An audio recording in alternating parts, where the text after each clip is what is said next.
What's up, everybody? It's your boo, Buffy Jamison, here once again for the fifth and final iteration of my BCPH Fellowship series called People Prevail Profit. Today, we are talking about trans people and non-binary people in the workplace and in employment. And we have a very special guest today. Maybe Burke is joining us. She is a very prominent person within the trans community and creates a lot of excellent educational material surrounding the trans community. And it's just a wonderful, lovely person in general. So I want to say thank you so much for being here, Maybe, and welcome. I really appreciate that. And yeah, I'm just happy to know you. That's all. Just want to throw that out there. So, first and foremost, how do you identify? Yeah, you've mentioned I'm trans. There we go. I'm a trans woman. It's funny because I do, you know this, because we've worked together in a couple of capacities. I often start my trainings with a disclosure of like privileged identities that I hold as well. And I've realized in recent years I've needed to change them because I no longer can identify as like skinny. Gotcha. I'm like on the cusp of becoming mid-size, which is an interesting shift, but I'm still straight size, and that is still a privileged identity, but far less people know what straight size is. I have no clue what it is. I haven't been whatever straight size is in a very long time, so It's an interesting place that I'm at because, like, depending on the retailer, I am plus size, and so I guess that is mid-size, that, like, mid-size depends on where you shop, you might not be able to find clothes. But yeah, I'm 31. I would have to check my Tinder profile, I'm not sure. I don't even know how to describe my orientation. I just always call myself queer. I'm white, non-disabled, neurodivergent, but not formally diagnosed anywhere along that, but definitely am. And that's a good list. And there are so many people out there who just say queer as their orientation, so totally valid. A lot of the time I do too, as opposed to saying pansexual, because I got tired of people asking, what's that? Same with when I say I'm gender fluid. I got tired of people asking questions about that. It's just weird when I've transitioned into dating straight men. Oh, and I do consider myself queer, and so I've like jokingly started referring to myself as heteroflexible, and then it like wasn't a joke anymore, and now it's just like true. I love that, heteroflexible. I love Which that. Which is like a helpful term that folks use, homoflexible and heteroflexible. But I'm just like, oh, I started using it like kind of ironically because I thought it was a funny term for a trans woman to be using, and then I was like, oh no, that's actually just like descriptive of what's going on. I love it. Hey, if it works, it works. It's about whatever words feel best for you to describe your identity, right? I want to also go ahead and ask you a question that I have heard you ask, so I totally stole this from you. How does your gender feel today? Oh, is that a question? I actually love that for me. Vacant? Okay. I don't think I was expecting that response. All right. Do you want to talk more about that? I think I'm vacant. Maybe like absent? I don't know. Yeah, I don't know. It's funny because I have talked about this. I talk about this when I train too, of like, I'm not a person who like gender actually comes up for a lot in my day-to-day if I'm not like working and talking to people about it and whatever, but like my personal, like I don't like choose my gender expression for the day based on like how I want to be perceived in terms of gender, so much as just like what I want to look like that day, you know, like what I want to put on. And it's funny because so many people tell trans people in particular that like we can't stop talking or thinking about gender, or like we make such a big deal out of all of these things, and I'm like, I really don't. Right. Actually, I mean, that's just straight up gaslighting and protection. It's cis people who are making a huge freaking deal about it. Literally. I'm like, turn on TV and find a show where a cis person isn't like hell-bent on expressing their gender. Right. And often in weird and toxic ways on top of it. It's like you don't have to overcompensate this much. Like, we get it. Like, you're okay. It's all right.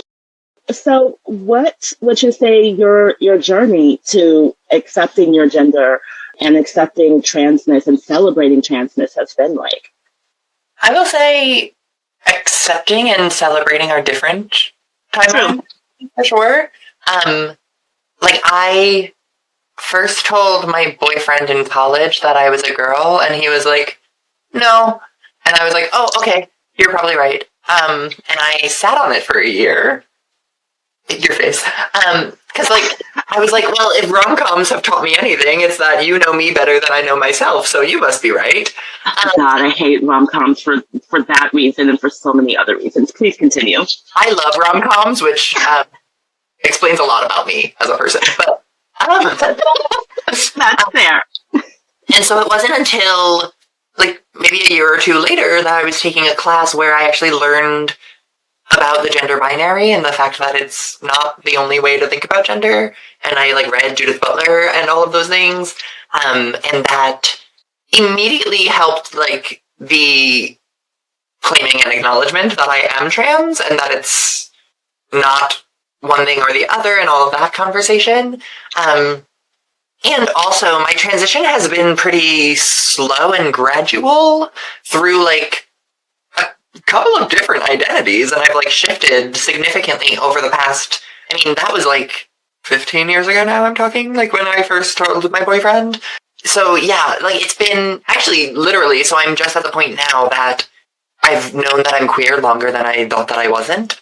That I'm just getting to that point, and so including that conversation when I was, like, 16, thinking I was a gay man, and then 18 telling my boyfriend I was a girl, and then 19, 20 realizing I'm non-binary, and then it wasn't until 27 maybe that I claimed woman again.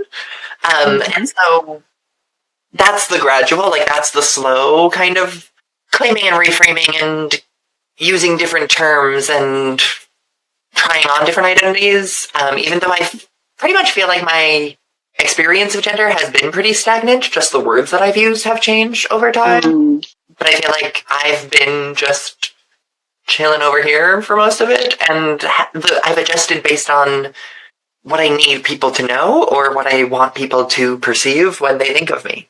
I mean, what you just described is not uncommon, especially not in the entire LGBT community. Right. That is something that you will see often, especially when we're talking about kids, because you started this journey as a kid. You said you were 16 years old, right? So it's very common for folks to change the labels that they use for themselves as they continue. And that's specifically, like, in this current political climate around the ways that people are very angry about gender-affirming care and everything. Mm-hmm. Yeah, that conversation started for me 15 years ago. I was 18 when I told my boyfriend at the time that I was trans. I don't think I even used the word trans. I don't think I even had that word at the time. And it wasn't until I was turning 30 that I started hormones. Yeah. You know? Yeah. Like, it took me over a decade to get to the point of choosing gender-affirming care. And I feel like we don't get enough ways to talk about different people's timelines around those things. Like, I didn't turn 18 and sign up for bottom surgery, you know? Like, that's not how that's not how it works for most people. Exactly. And honestly, even if you had decided at 18 that that's what you wanted, it's very unlikely, like, unless you were just super rich, that you would have been able to get that done at 18 anyway. Yeah, like, no. Yeah, especially in 2010.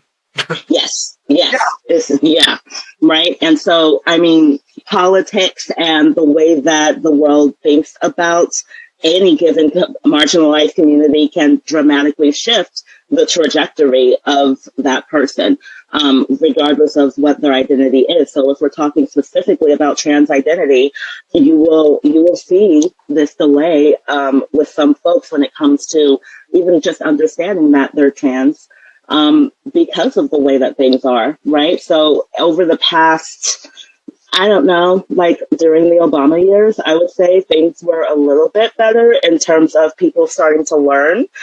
But then, of course, backlash, because with progress always comes the backlash. And so now it's getting harder again for people to learn. So it might not be until, someone enters their 20s or 30s that they actually understand who they are. How would you say your other identities inform your trans experience?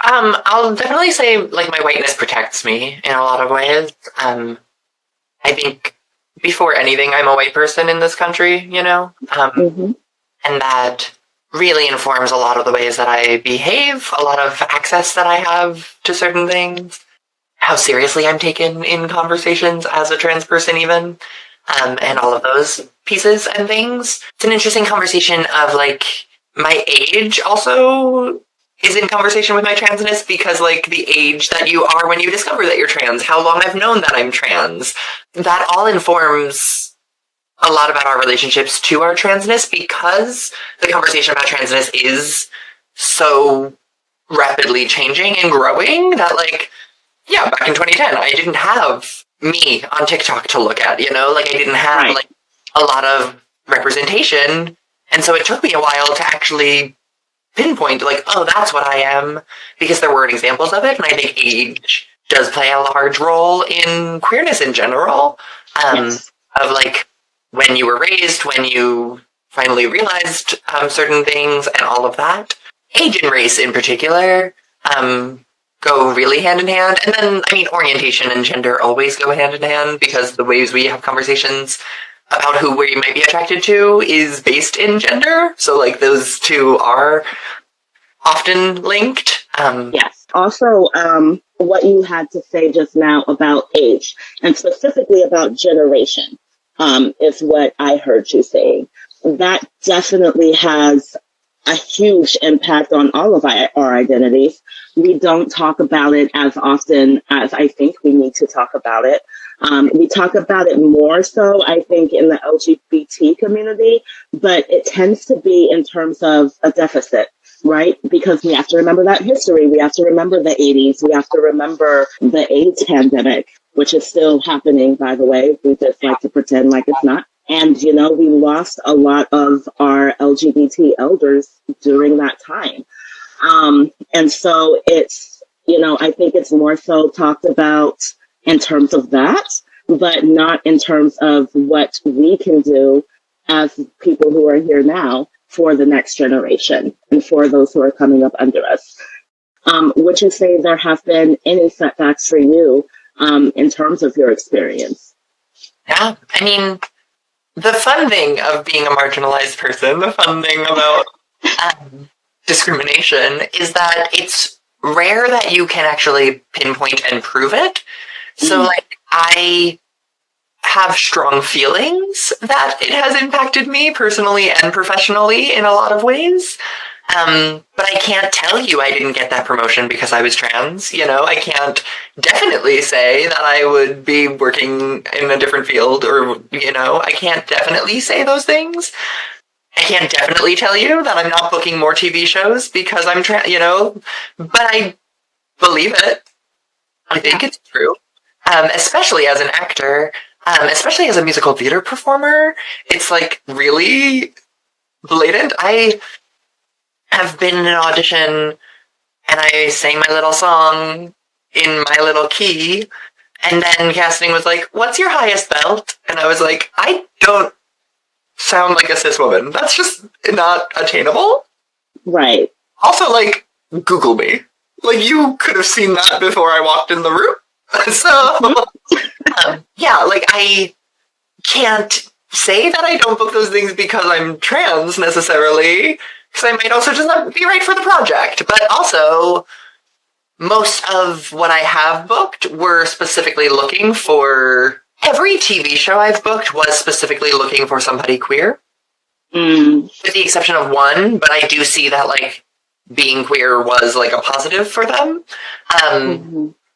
And then on the other side of my career, like, I spent most of last year, literal calendar year, like, trying to find a new job after, being released from a company shutting down. And I got to the point where I had to run my own company and keep myself afloat because I couldn't get hired anywhere else. I got one interview that year, and it was in a DEI office. And what you just described, anyone from a marginalized background completely understands, right? Like, did I not get into, for example, this club because I'm poor and because of the clothes I was wearing, right? I can't really prove that. Did I not, get hired for this job because I'm Black and everybody in the office seems to be white? Did I, not get picked for an interview because my pronouns were listed on my resume and they are not she pronouns, right? Across the board, there are so many different experiences that parallel what you just talked about.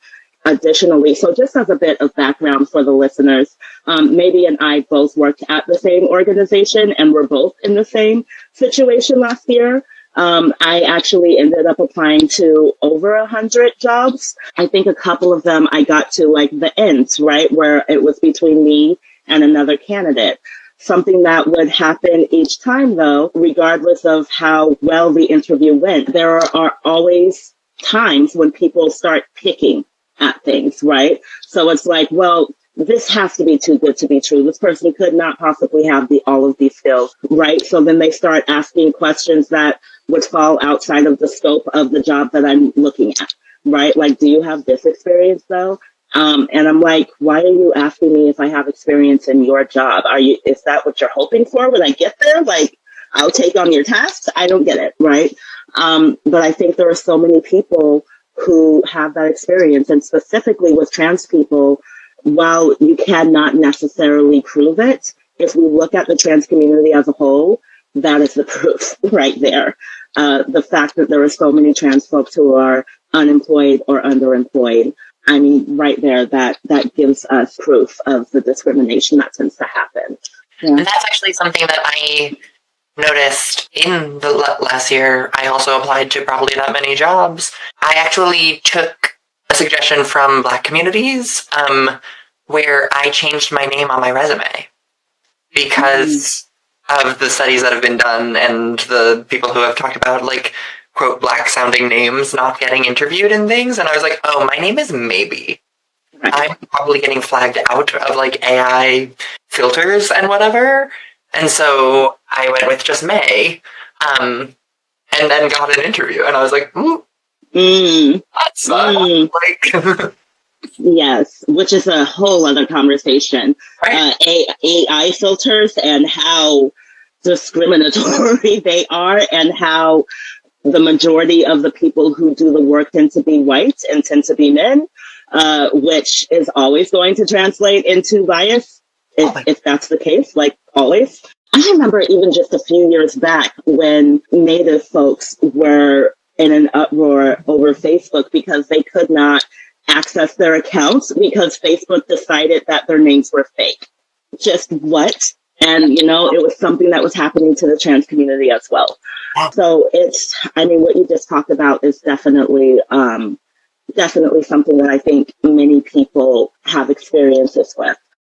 What are some things that you have witnessed in terms of gender in the workplace? And that can be with trans folks or even with cis folks, right? Yeah. Well, I mean, I've made this fun little career out of literally addressing gender in the workplace, so I've witnessed a lot. Yes. I think I witnessed the most is that people are so scared of doing the wrong thing that they don't even think about what the right thing might be. And I don't necessarily think there is a right thing, but like, it's kind of like that mentality that if you're driving and you look over like to the side, you will start veering to the side. The more you think about the bad thing that you might say or do, the more you're just going to do harmful things. You're going to lean into that harm instead of imagining what could be and thinking about the positives and the possibilities that are possible. And that's where my whole like life motto of Believe in Maybe became my company name, because it's about imagining what could be and trusting what can be and kind of making people think more about the positives and like what their ideal workplace looks like so that they're not leaning into the bad and the ugly by thinking about it too much. Yes, 100%, which I think is sort of a hallmark of the way that our society and that Western society likes to look at transness in general. It's always coming from this place of pain, from this place of harm, from this place of deficit, right? We're not actually tending to look at the positives and come at it from that direction. Yeah, and that's like the larger societal shift that I long to see is like people being okay with being imperfect and people being okay with making mistakes and claiming them and moving on, you know? Because, yeah, a lot of people are scared of the feeling of messing up, so they don't try. It's easier for them to choose to do the wrong thing than to try and fail. Yeah, and that's real. And again, that's something that can be a whole other podcast series, honestly. People, you know, being so ashamed and so afraid to be wrong that they instead double down in their wrongness. Yeah.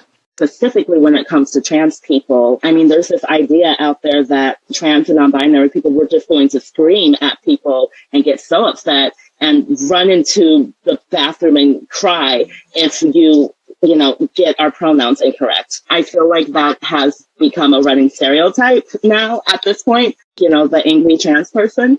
But, you know, most people can tell if you're trying, and if you are trying, they usually give you grace.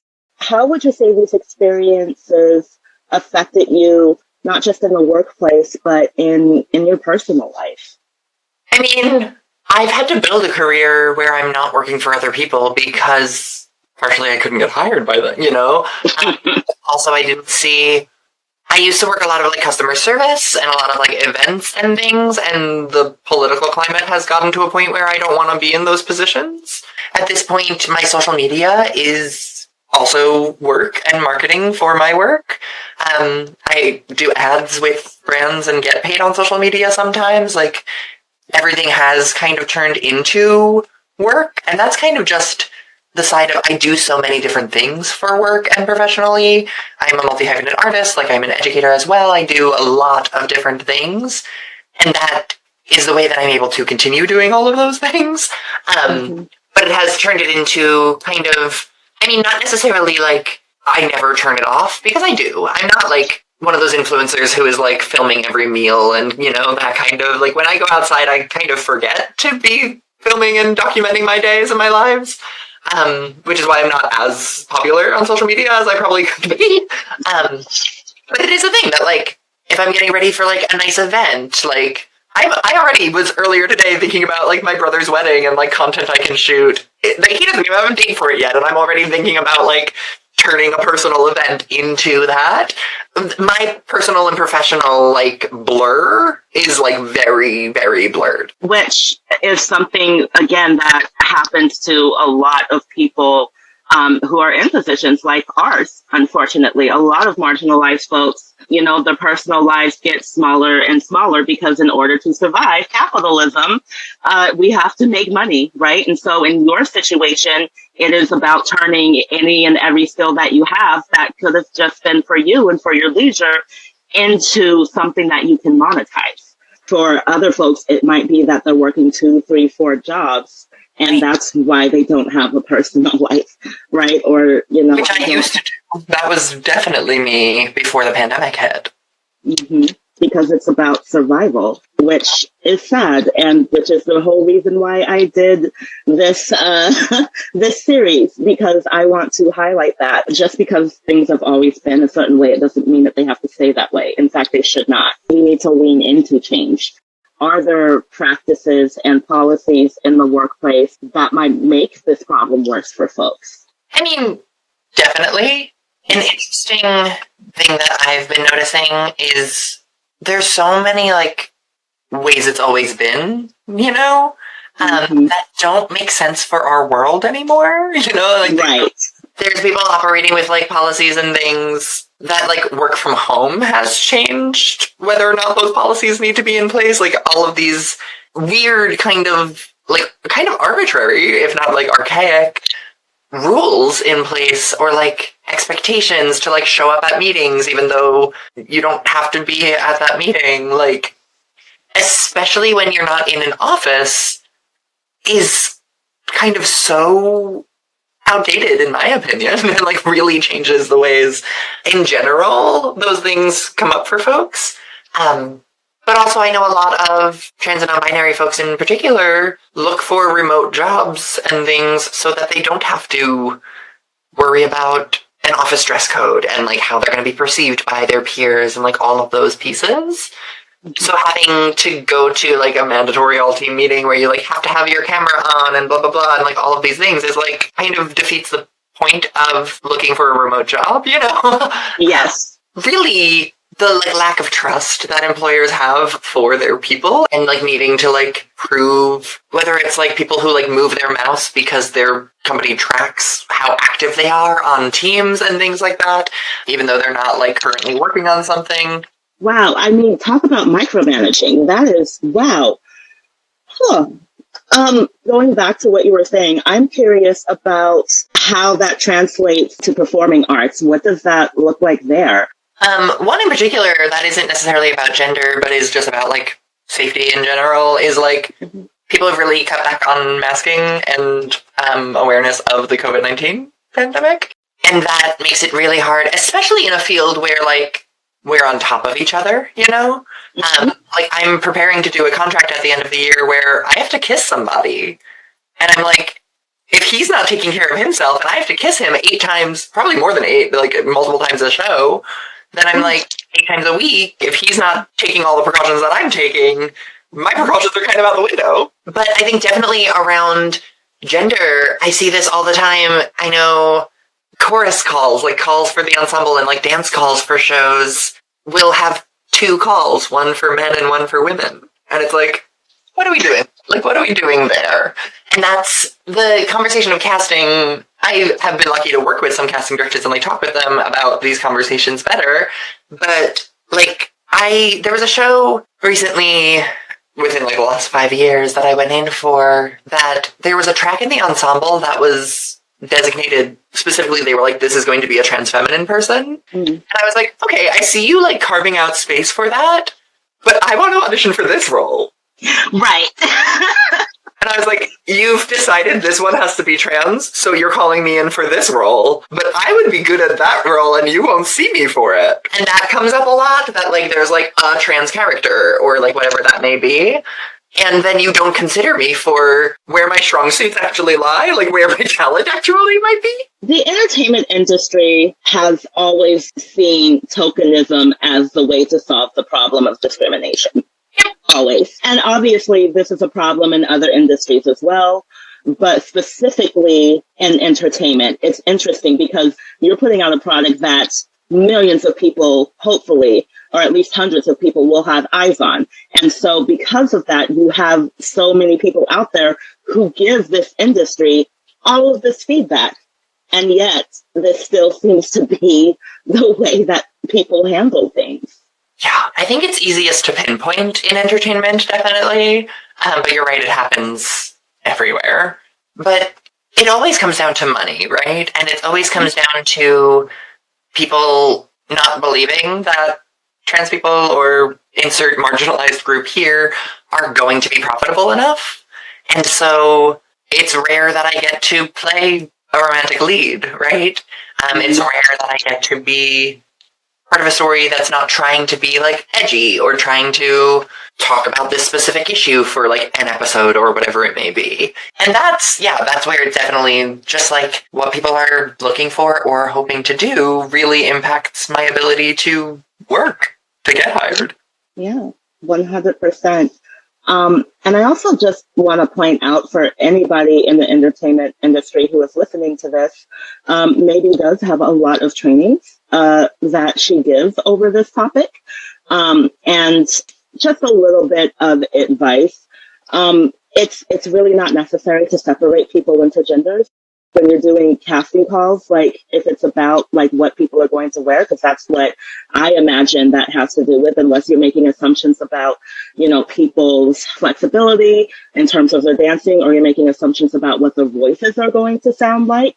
based on choral calls and whatnot, it doesn't make sense to do that. It makes a lot more sense to look at what exactly folks are able to do with their bodies and then go from there. Right. So if you are looking for a particular sound in a choir, right, or in the chorus, then you can make a casting call for altos, for sopranos, for tenors. If you are looking for someone who can be lifted up, right, by their dancing partner, then, put out, a casting call for someone who, has experience with that and who has had success with being lifted up. And then a call for people who have had success lifting other people up, right? It's really about what people are able to do, not who these folks are. Just throwing that one out there while we're on the subject. So despite these experiences, maybe, how have you prevailed? And what steps have you taken to continue to grow and thrive? Luckily, I'm a person who has been able to create a lot of my own opportunities through social media, but also, I first made my name in New York by writing a show and performing it. I did a solo show that got myself in people's minds, and that's kind of how I was able to do that. At the time, I wasn't actually auditioning as an actor, though. I've had a weird little career. But essentially, marrying my two careers and passions of, DEI work and theater entertainment world, I'm currently working on Broadway and a national tour in DEI because I've been able to carve out this weird little chunk for myself where I am a person who my expertise lies in this industry, but also in gender-affirming practices and identity-based education. And honestly, just those are everything that I do, social media and all of those things are intentionally set up to help me grow and thrive, and to help sustain that and to push that forward. I just started a blog again because I have a memoir that I wrote that I'm trying to sell as well. And all of these things are actually interlinked and intertwined. Learning as much as I can, working with as many people as I can, and in as many ways as I can, makes it so that I can do multiple things on a project or find the right spot for me on a project. Yeah, and that's amazing. I love that you get to work on stage as well as off stage and behind the scenes, because that's extremely important. And I hope to see you center stage someday, because you deserve that and you're very, very talented. Just want to throw that one out there. What does trans liberation mean to you? Everything. Well, trans liberation doesn't just mean trans liberation to me. Trans liberation saves all of us. I mean, none of us are free until we all are. Trans liberation means anti-racism. And also, trans liberation means joy. Trans liberation means relaxing. I get asked often, specifically doing what I do, people are like, how do you keep doing people see what I'm doing and they're like, that looks exhausting. The trainings I give and all of those things. And honestly, I'm a person, the reason I do it and the reason I'm good at it is because it fills me up. It actually is revitalizing for me. It doesn't exhaust me. I mean, it gets there sometimes, but if I have a good training and I can see the wheels turning in people's minds, or if I'm working on a project with a consulting client and I actually positively impact somebody's experience in the workplace, that makes me keep going. That is enough to fuel me and to keep me going. And that's what trans liberation looks like to me. And, liberation is intersectional. That's basically what we have been talking about here. What do you think liberation could look like in the workplace specifically? I mean, creatively, in entertainment and creative fields, it looks like broadening what's possible, I mean, everywhere it is that, but in creative fields, it's like the example that I was giving, don't predetermine what track is going to be played by a trans person. Let us come in and tell you where we fall, or show you what we can do, and then keep that open mind. It's also as shows are trying to have a trans storyline or a trans character, I'm I know so few trans people who are the only trans person in their life. Right. give that person a friend group. No, that's so real though. Yeah, like not really leaning into that like isolation, and just letting us be, right?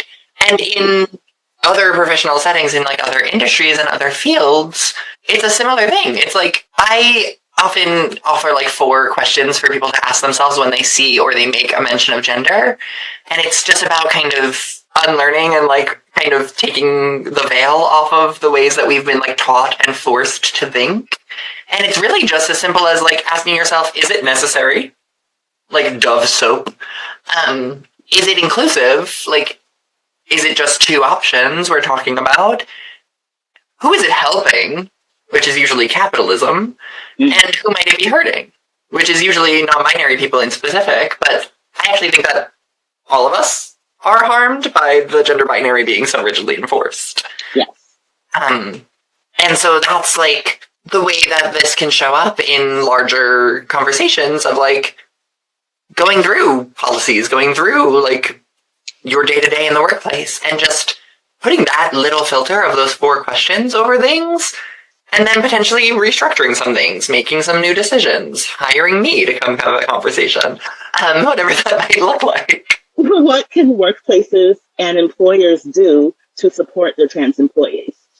Whether or not there's a trans or non-binary person in the workplace, gender-affirming practices benefit all of us, so we should just be prioritizing gender-affirming practices, not just making accommodations for specific people. Mm-hmm. And yet, if we are in a situation where a certain person is like experiencing harm, listen to them. It's really as simple as that sometimes. Just giving the person a space to be heard, validating what they're going through, and then making sure it changes, which sometimes you need a little bit of help with. Buffy and I are available.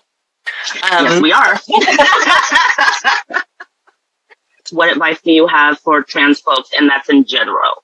I'll say for like trans folks in general, like in the workplace, in professional world and things, divorcing your success at capitalism from your sense of self, right? Especially in a world that wants to eradicate us, knowing that like being alive is enough. Like you are enough.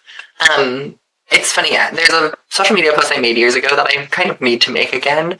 I got a comment on TikTok that was like saying that I'll never amount to anything. And I fully made a response just being like, am I not anything? Like, first of all, like, I'm kind of at the top of, like, 2 different fields in my career, but also, like, the ways I contribute to capitalism are not my worth. That's not my sense of self. Like, that's not my joy, that's not my pride. And so, especially for trans folks, who it's so hard for us to win that game or survive in that game, not putting the pressure on yourself that there's something wrong with you if you're not in the game, you know? You sharing your story in the way that you have today is going to help so many people who can relate. All right, folks, I want to thank you so much for joining me in the conversation. This will not be the last time. Please continue the conversation amongst yourselves. Until then, thank you so much. Bye.